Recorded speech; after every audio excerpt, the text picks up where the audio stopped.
Sumama na rin sa mga nananawagan na magprotesta laban sa administrasyon ang dating kaalyado ni Pangulong Bongbong Marcos na si dating Ilocos Norte Governor Luis Javit Singson.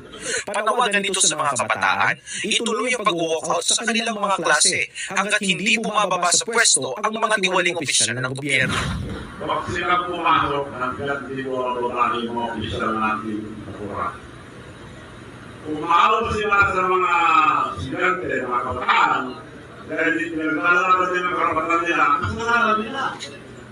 Para hindi mahirapan ng mga kabataan ng mga estudyante, umalis na sila dyan. Pinatutyadan din ito si Pangulong Marcos kaugnay sa mga katiwalian sa pamahalaan.